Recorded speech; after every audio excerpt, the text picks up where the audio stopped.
உன்னை கெஞ்சி கேக்குறேன்னு இந்த பெட்டி ஏகிட்டே இருக்கட்டும் அண்ணா. விடு. பெட்டி ஏகிட்டே இருக்கட்டும். விட்டு காதம்பரி. விட்டுறேன்னு உன் கால்ல விழுந்து கேக்குறேன். எனக்கு தெரிஞ்சாகணும்.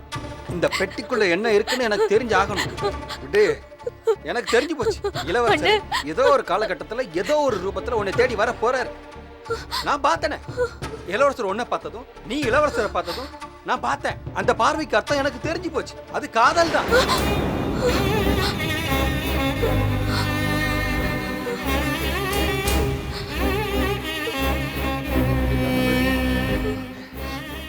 காதம்பரி.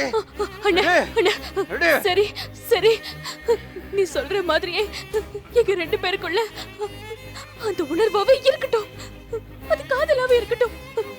ஆனா அது எந்த காலத்திலயும் எல்லாம் மீறாதுன்னு.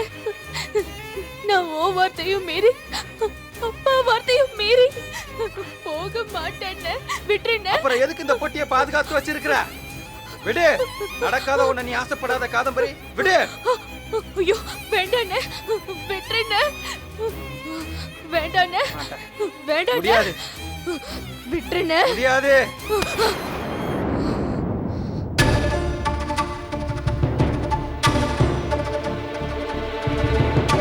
நான் சொல்றத நல்லா கேட்டுக்கோ. அந்த பெட்டிக்குள்ள இருக்கிறது நல்ல மனுஷனோட எண்ணம், மனசு. அந்த மனசு எவனோ ஒருத்த அசிங்கத்தை தேக்கி கொடுத்த பெட்டி கிடையாது. பரிசுத்தமான ஒரு மனசு, கொடுத்த பெட்டி அது என்கிட்ட தான் இருக்கும். அது என்னைக்கும் விட்டு கதம்பரி யாருக்கும் வெளியே தெரியாது.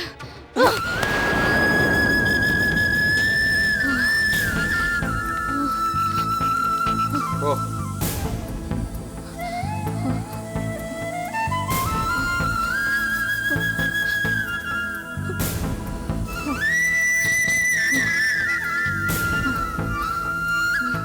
இந்த பிரச்சனையை எப்படி சமாளிக்கிறதுன்னு எனக்கு தெரியும். பாத்துக்கிறேன்.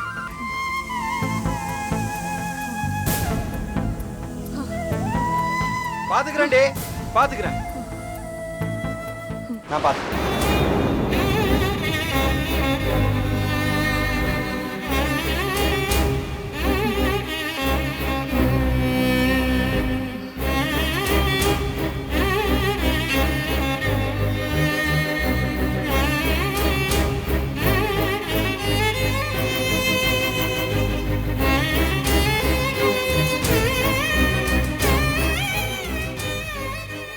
என்னைக்கும் இது என்னை விட்டு போகாத.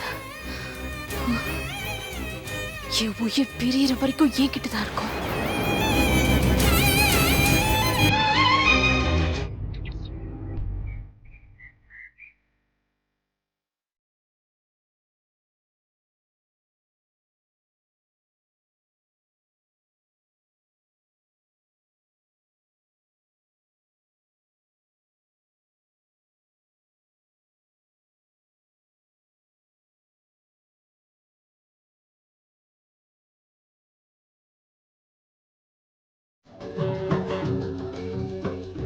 இன்று உனது தாயாக அமர்ந்திருக்கிறேன்.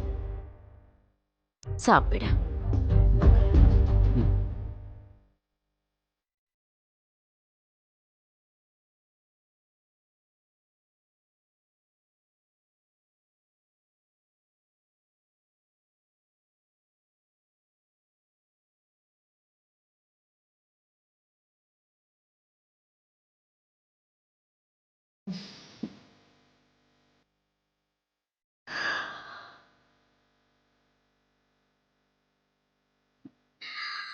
எப்படி வளர்ந்து விட்டாய். ரோஜா இதழ்கள் என் கைகளுக்குள் இருந்தது போல் உனது பிஞ்சு உடல் என் கைகளுக்குள் அடங்கி இருந்தது. உன்னை பார்க்கும் பொழுதெல்லாம் நான் வேறொரு உலகத்தில் இருந்தது போல் ஒரு உணர்வு.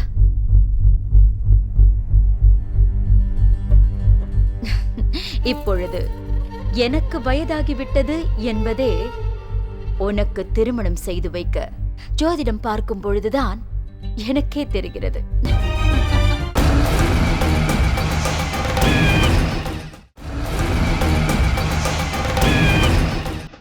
உன்னை பார்க்கும் பொழுதெல்லாம் நான் வேறொரு உலகத்தில் இருந்தது போல் ஒரு உணர்வு.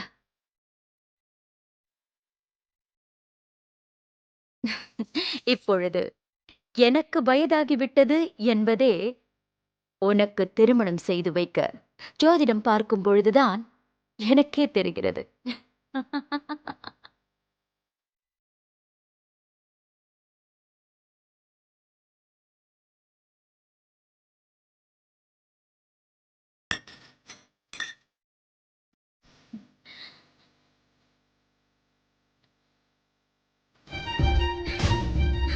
குழந்தையாக என் கண் முன்னே தவழ்ந்து விளையாடிய பூபதி இன்று தோளுக்கு மிஞ்சிய தோழனாக வளர்ந்து நிற்கிறான்.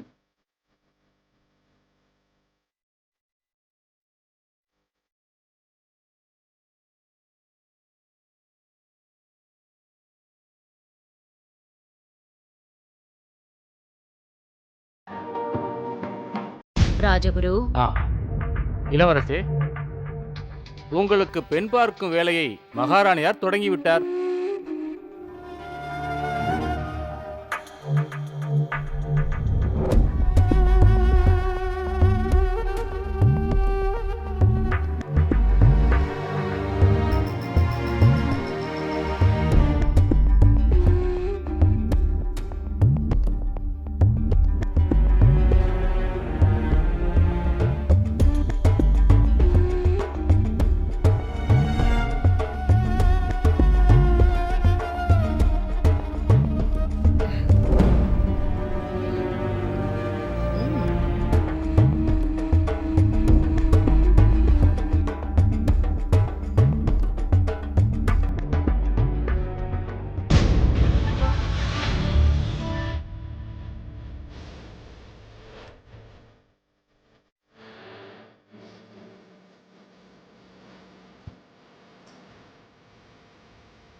பூவிலங்கால் தங்களை கைது செய்ய மகாராணியாரே ஒரு பூவையை தேர்ந்தெடுக்கப் போகிறார். பரந்தூர், கைது செய்ய அது இது என்று சொல்கிறீர்கள். குழந்தை அல்லவா அவன், பயந்து விட மாட்டான்.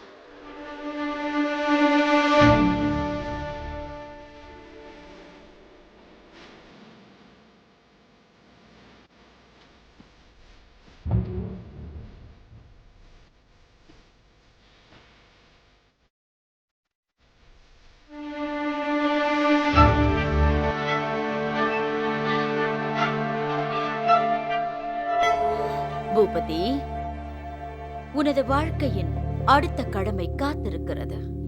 என்னவென்று கேட்கக்கூடாதா? சொல்லுங்கள். இதோ நம்மிடம் 3 வரன்கள், நம்முடைய அந்தஸ்திற்கு தகுந்த வரன்கள். ஒவ்வொரு ஜோதிட குறிப்பிலும் பெண்ணின் ஓவியமும் இருக்கிறது. உனக்காகவே புகழ்பெற்ற ஓவியர்களால் வரைந்து வரச் சொன்னேன். நிழலை பார்த்து ரசித்துக் கொண்டே இருக்காமல் நிஜ வாழ்க்கைக்கு யார் தேவை என்று தேர்ந்தெடேன்.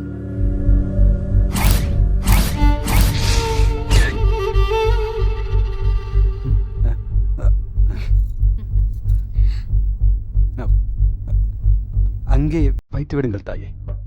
சரி.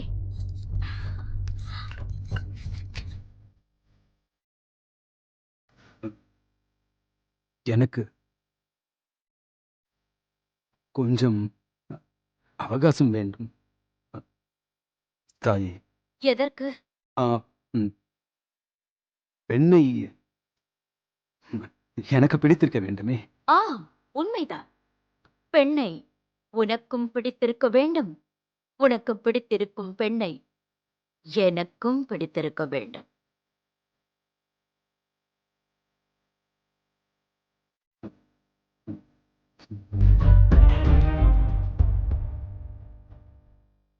எத்தனை நாட்கள்? எத்தனை நாட்கள் வேண்டும் என்று கேட்டேன். 10 நாட்கள் போதுமா? போதும். ராஜகுரு, எனது மகன் மிகவும் தெளிந்த சிந்தனை உடையவன், அறிவு கூர்மை நிறைந்தவன். பூபதி தேர்வு செய்யும் பெண்ணை பார்த்து நிச்சயம் நான் ஆச்சரியப்படப் போகிறேன் என்று நினைக்கிறேன். இல்லையா பூபதி?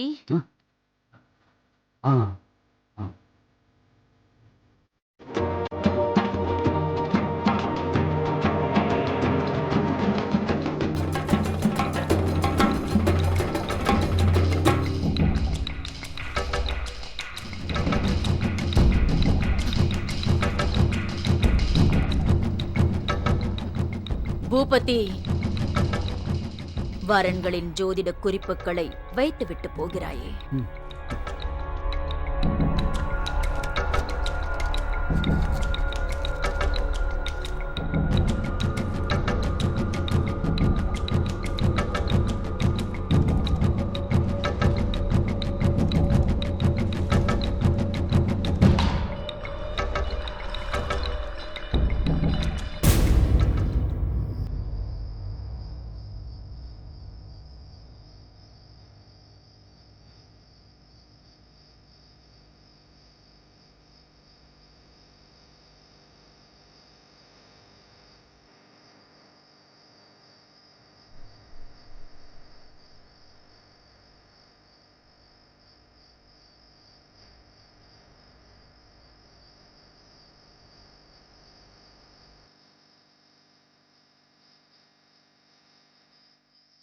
ஒரு சக்தியிட வந்துருக்காங்க.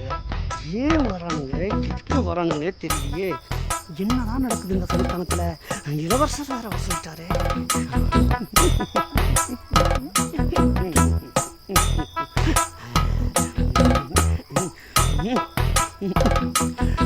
சிரிச்சிட்டார் ஐயா.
இளவரசே,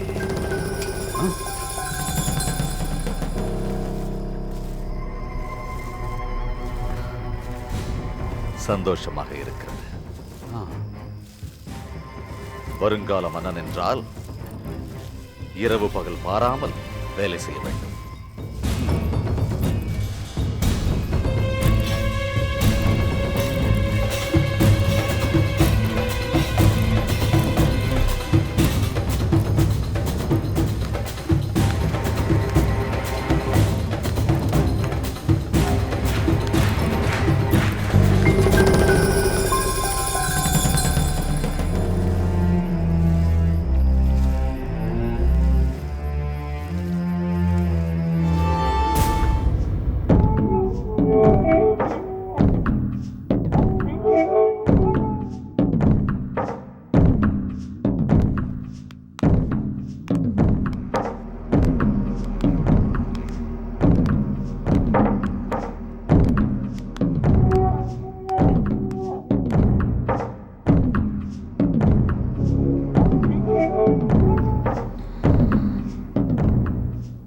நான் தவறு செய்துவிட்டேன்.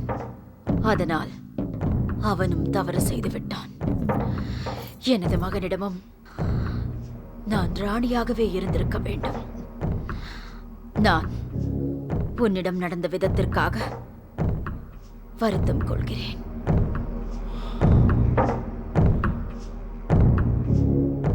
தாய் மகனை கண்டித்தார். அந்த மகன் தாயை தவறாக புரிந்து கொண்டான். மகன் மூடன். நான் மூடன் அல்ல.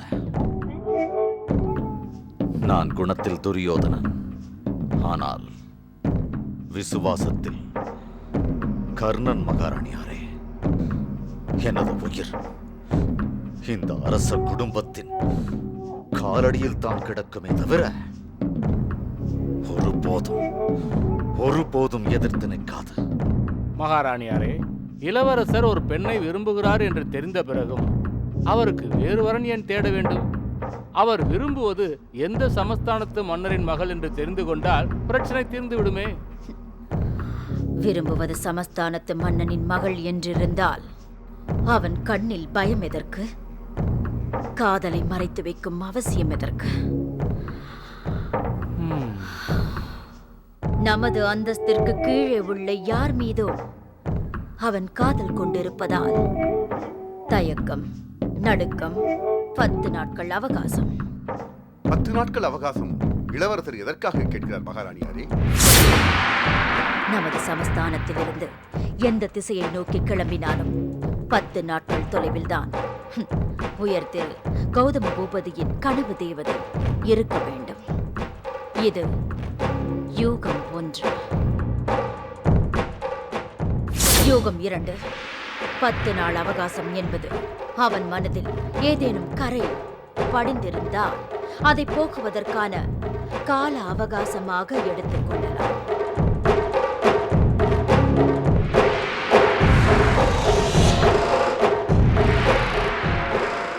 யூகம் 3. 10 நாட்களுக்குள் எனது மகன் இந்த சமஸ்தானத்தை விட்டு அவனது கனவு தேவதையுடன் ஓட்டம் எடுப்பதற்கான திட்டத்தை வகுக்கும் கால தேவையாகவும் எடுத்துக்கொள்ளலாம். யூகங்கள் 3ஆக இருந்தாலும் 3ற்கும் எனது முடிவு ஒன்றுதான். கௌதம பூபதி மனம் மாற வேண்டும். மாறாத பட்சத்தில் மங்களேஸ்வரியின் சுயரூபத்தை அவன் பார்ப்பான்.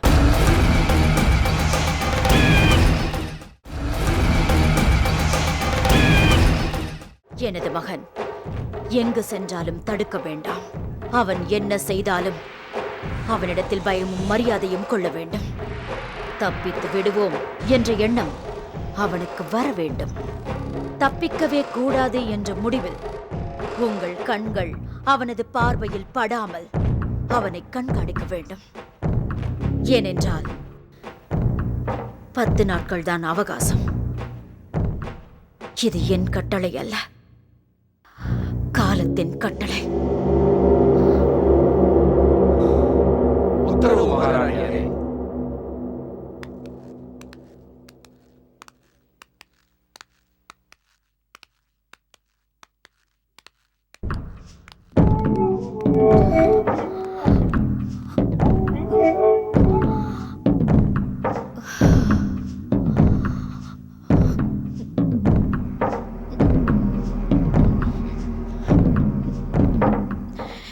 சந்தேகத்தை பொய்யாக்கிவிடு பூபதி. பொய்யாக இருக்க வேண்டும், பொய்யாக இருக்க வேண்டும்.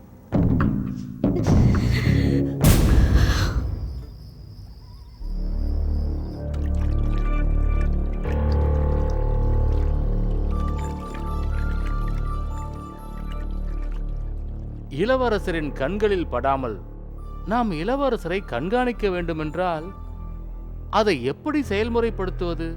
நமது ஒற்றர்கள், நமது காவலாளிகள் அனைவரையும் இளவரசர் கௌதம பூபதிக்கு நன்றாக தெரியும்.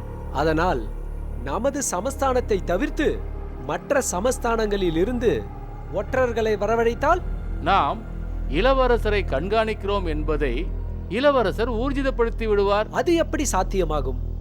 பக்கத்து சமஸ்தானத்தின் ஒற்றர்களை அவருக்கு எப்படி தெரியும்? தெரியாதவர்கள் நம்ம ஏன் பின்தொடர்ந்து வருகிறார்கள் என்ற சந்தேகம் அவருக்கு வராதா? அப்படி தொடர்ந்தால் நமது காவலர்கள் எங்கே போனார்கள் என்று இளவரசர் சந்தேகப்பட மாட்டாரா? பேசாமல் நமது காவலர்களையே அனுப்பி வைத்தால்? அருமையான திட்டம். சற்று நேரம் பேசாமல் இருங்கள் ஜோதிடரே.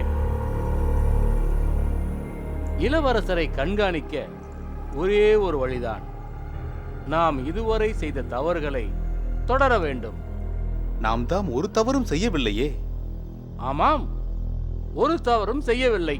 அதனால்தான் இப்பேற்பட்ட விஷயம் நமது கண்களுக்கு தெரியாமல் போய்விட்டது. கொஞ்ச நேரம் சும்மா இருமையா.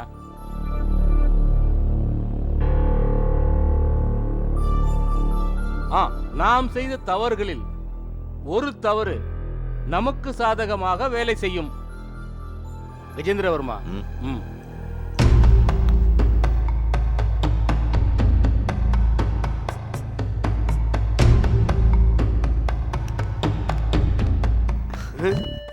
வாருங்கள் பரஞ்சோதியார். யாரு? என்னையா?